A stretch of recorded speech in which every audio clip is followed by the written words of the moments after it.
আদেশ জারি করার কোনো বিধান বর্তমান সংবিধানে নেই। কিন্তু যদি এখন কোনো প্রজ্ঞাপনকে আদেশ নামকরণ করতে চায় এবং সেটার আইনি মর্যাদা না থাকে, সেটা প্রজ্ঞাপনের মাধ্যমে সরকার প্রকাশ করতে পারে। এখন এই স্বাক্ষরিত সনদের বাইরে গিয়ে কোনো রাজনৈতিক দল জুলাই সনদ বাস্তবায়নের জন্য যে অযৌক্তিক এবং নতুন নতুন ইস্যু করে যে আন্দোলন করছে, সেই ব্যাপারে তাদেরকে বক্তব্য প্রদান করতে পারেন। যেভাবে জাতীয় ঐকমত্য কমিশন সরকারের কাছে সনদ বাস্তবায়নের উপায় সংক্রান্ত যে সুপারিশ প্রদান করেছে, তার মধ্যে নোট অফ ডিসেন্টের অংশগুলো উল্লেখিত নাই, একদম নেই। শুধু প্রস্তাবগুলোর ব্যাপারে 48টা দফা দিয়ে তারা একটা তফসিল করেছেন।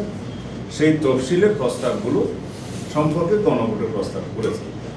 গণভোটের বিষয়ে আমরা একটা জাতীয় ঐকমত্যের স্বার্থে একই দিনে জাতীয় সংসদ নির্বাচনের দিনে একই দিনে গণভোটের মাধ্যমে জনগণের সম্মতি নেওয়ার জন্য জুলাই জাতীয় সনদের উপরে আমরা রাজি হয়েছিলাম। সেই জায়গায় আমরা আছি।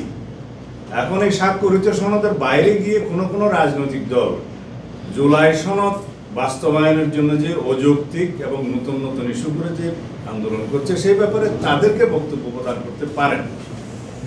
এর বাইরে আমরা সনদে স্বাক্ষরিত যে বিষয়গুলো আছে তার বাইরে যদি সরকার কোনো সিদ্ধান্ত নিতে যায়, সেটা কোনো রাজনৈতিক দল যারা সনদে স্বাক্ষর করেছে তাদের উপরে কোনো দায় দায়িত্ব বর্তাবে না বা মানতে বাধ্য নয়। এই মেসেজটা দেওয়ার জন্য আজকে আমাদের এই সংবাদ সম্মেলন।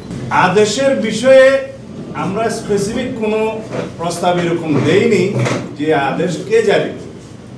আমরা একটা সাংবিধানিকতার মধ্যে আছি।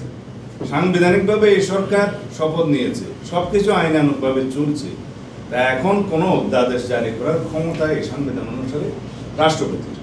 যদি কোনো আদেশ জারি করতে হয়, সেই আদেশের মর্যাদা যদি আইনি হয়, সেই আদেশ জারি করার মতো কোনো সাংবিধানিক অবস্থা বাংলাদেশে নেই। কারণ প্রেসিডেন্ট অর্ডারটা জারি করার একটা বিধান এক সময় ছিল, যতদিন পর্যন্ত বাংলাদেশের সংবিধান গৃহীত হয়নি। আপনারা সবাই জানেন, সেরকম পিইউ অর্থাৎ প্রেসিডেন্ট অর্ডার নিয়েই তখন রাষ্ট্র চলত। সংবিধান গৃহীত হয়ে যাওয়ার পরে রাষ্ট্রপতির আদেশ জারির আর কোনো বিধান রইল না, সেটা বিলুপ্ত হলো। এখন কি রকম আদেশ দিবে, সেই আদেশের মর্যাদা কি আইনি মর্যাদা হবে, সেটা এখনো সরকার নির্ধারণ করেনি। একমাত্র অধ্যাদেশ প্রণয়ন করা ছাড়া রাষ্ট্রপতির অন্য কোনোভাবে আইন প্রণয়ন করার ক্ষমতা এখন নেই। আদেশ জারি করার কোনো বিধান বর্তমান সংবিধানে নেই। কিন্তু যদি এখন কোনো প্রজ্ঞাপনকে আদেশ নামকরণ করতে চায় এবং সেটার আইনি মর্যাদা না থাকে, সেটা প্রজ্ঞাপনের মাধ্যমে সরকার প্রকাশ করতে পারে। গেজেট নোটিফিকেশন আইন হবে না সেটা।